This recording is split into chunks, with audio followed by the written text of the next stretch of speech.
आज के इस वीडियो में हम सेल के एक बहुत ही महत्वपूर्ण सेल ऑर्गेनल्स के बारे में स्टडी करेंगे और वो सेल ऑर्गेनल्स है माइटोकॉन्ड्रिया। जैसा कि आप सब जानते हैं, सेल बहुत सारे फंक्शन करती है और सेल को इतने सारे फंक्शन करने के लिए एनर्जी की ज़रूरत होती है और ये एनर्जी सेल को प्रोवाइड करवाता है माइटोकॉन्ड्रिया। इसीलिए माइटोकॉन्ड्रिया को कोशिका का शक्तिगृह भी कहा जाता है। अब हम पढ़ते हैं माइटोकॉन्ड्रिया के बारे में। सबसे पहले माइटोकॉन्ड्रिया जो शब्द है वो दो शब्दों से मिलकर बना है। पहला है माइटो, माइटो का मतलब होता है थ्रेड, और दूसरा है कॉन्ड्रिया यानी ग्रेन्यूल्स, यानी माइटोकॉन्ड्रिया जो है वो थ्रेड लाइक ग्रेन्यूल्स होते हैं। अब हम देखते हैं माइटोकॉन्ड्रिया की स्टडी के बारे में। सबसे पहले कोलिकर ने माइटोकॉन्ड्रिया को कीटों की रेखित पेशियों में देखा और इसको साइटोप्लाज्मिक ग्रेन्यूल्स नाम दिया। उसके बाद अल्टमान ने इसको कोशिका अंगक माना और इसको बायोब्लास्ट नाम दिया। फ्लेमिंग और अल्टमान को माइटोकॉन्ड्रिया की खोज का श्रेय दिया जाता है। सी बेंडा ने माइटोकॉन्ड्रिया नाम दिया। तो माइटोकॉन्ड्रिया नाम किसने दिया था? सी बेंडा ने, और फ्लेमिंग और अल्टमान को इसकी खोज का श्रेय दिया जाता है। अल्टमान ने इसको बायोब्लास्ट नाम दिया था। फिर है पेलोड ने इसकी सूक्ष्म संरचना का अध्ययन किया था। किंग्सबरी ने सबसे पहले इसे श्वसनीय क्रियाओं से संबंधित संरचनाएं बताया और बाद में इसको कोशिका का शक्तिगृह कहा। अब हम माइटोकॉन्ड्रिया के जीवन काल की बात करते हैं। माइटोकॉन्ड्रिया का जीवन काल होता है 5 से 10 दिन और प्रत्येक कोशिका में इसकी संख्या लगभग होती है 1000 से लेकर के 1600 तक। माइक्रोएस्टेरियाज और क्लोरेला फुस्का, ये जो शैवाल है उसमें इनकी संख्या होती है केवल 1। चाउस जो एक अमीबा है उसमें इसकी संख्या होती है लगभग 5 लाख। पक्षियों की जो उड़न पेशियां होती है, फ्लाइट मसल्स जो होती है, उसमें इसकी संख्या सबसे ज़्यादा पाई जाती है। जो सेल जितनी ज़्यादा एक्टिव होती है उसमें माइटोकॉन्ड्रिया की संख्या उतनी ही ज़्यादा पाई जाती है। जंतु कोशिका में माइटोकॉन्ड्रिया की संख्या पादप कोशिका से अधिक पाई जाती है, क्योंकि जैसा कि हम सब जानते हैं जंतु कोशिका पादप कोशिकाओं की तुलना में अधिक एक्टिव होती है।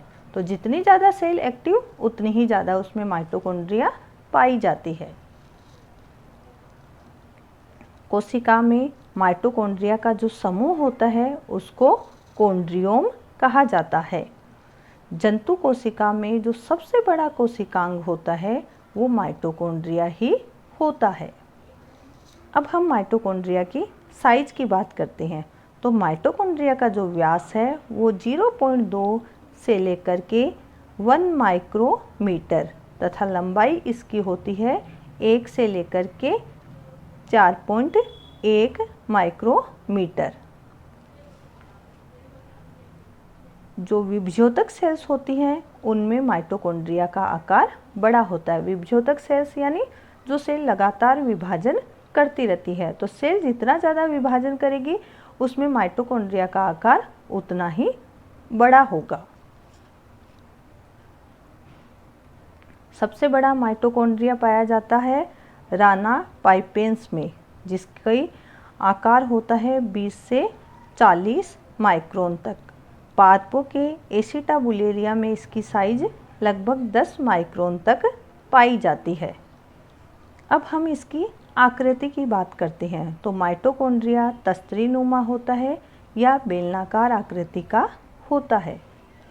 कुछ महत्वपूर्ण फैक्ट जो माइटोकॉन्ड्रिया के बारे में है कि माइटोकॉन्ड्रिया को कोशिका का शक्तिगृह या कोशिका में एटीपी उद्योग कहा जाता है। माइटोकॉन्ड्रिया को कोशिका की भट्टी या संचयी बैटरियां भी कहा जाता है। कोशिका में कोशिका यानी अर्ध स्वायत्त कोशिकांग भी माइटोकॉन्ड्रिया को कहा जाता है। कोशिका में सबसे ज़्यादा व्यस्त और सर्वाधिक सक्रिय कोशिकांग माइटोकॉन्ड्रिया ही होता है। अब हम बात करते हैं माइटोकॉन्ड्रिया की संरचना के बारे में।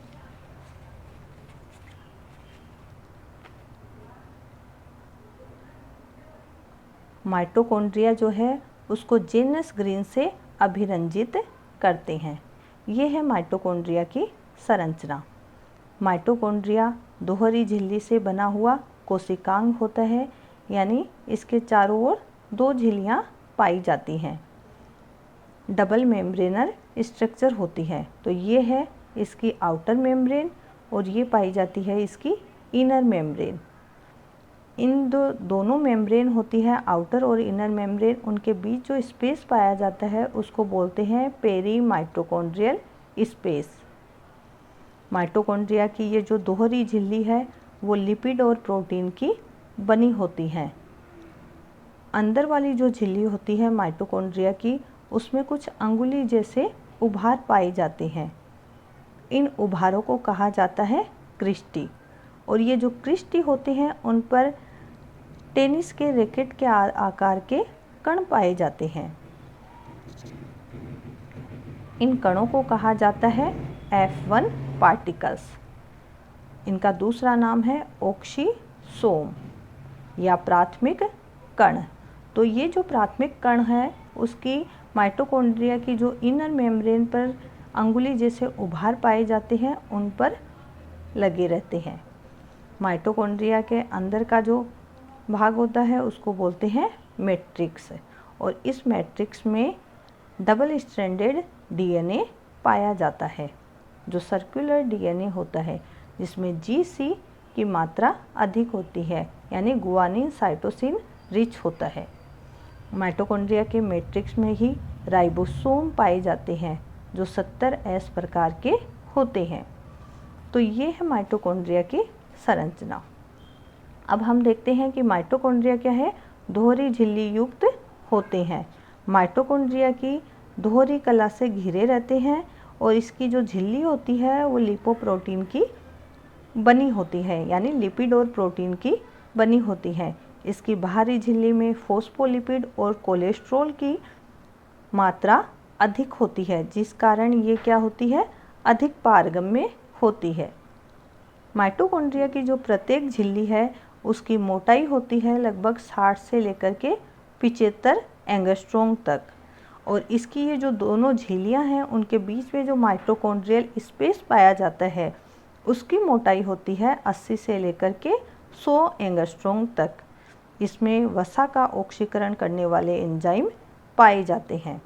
माइटोकॉन्ड्रिया की जो आंतरिक झिल्ली है उसमें वो वलित होकर के अंगुली जैसे उभार बनाती हैं, जिनको क्या कहते हैं, क्रिस्टी कहते हैं। और क्रिस्टी की सतह पर टेनिस के रैकेट के आकार के कण पाए जाते हैं, जिनको F1 पार्टिकल्स। इनको F1 पार्टिकल्स क्यों कहते हैं, क्योंकि इनको सबसे पहले फर्नांडीज मोरेन ने बताया था, इसलिए इनको F1 पार्टिकल्स या ऑक्सीसोम्स या प्राथमिक कण कहा जाता है। माइटोकॉन्ड्रिया के जो क्रिस्टी पर टेनिस के रैकेट के आकार के कण पाए जाते हैं उनको ऑक्सीसोम क्यों कहते हैं, क्योंकि उनमें ऑक्सीडेटिव फास्फोराइलेशन के एंजाइम पाए जाते हैं।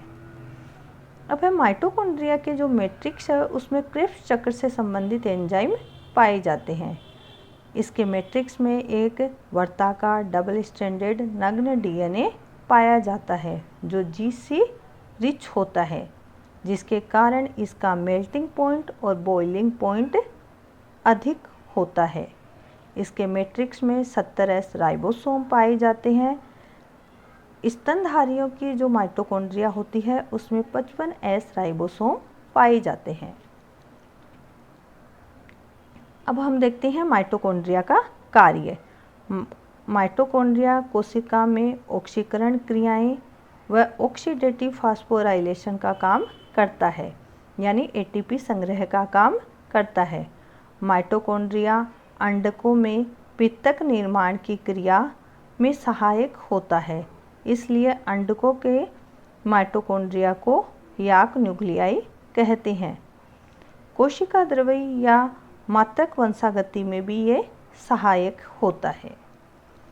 अगर हम माइटोकॉन्ड्रिया की जैव उत्पत्ति के बारे में देखें तो जो नए माइटोकॉन्ड्रिया हैं उनका निर्माण होता है पूर्ववर्ती माइटोकॉन्ड्रिया से। बैक्टीरिया या प्रोकैरियोटिक कोशिकाओं में अंतःसहजीवी के रूप में इनकी उत्पत्ति होती है। तो ये है हमारा आज का टॉपिक माइटो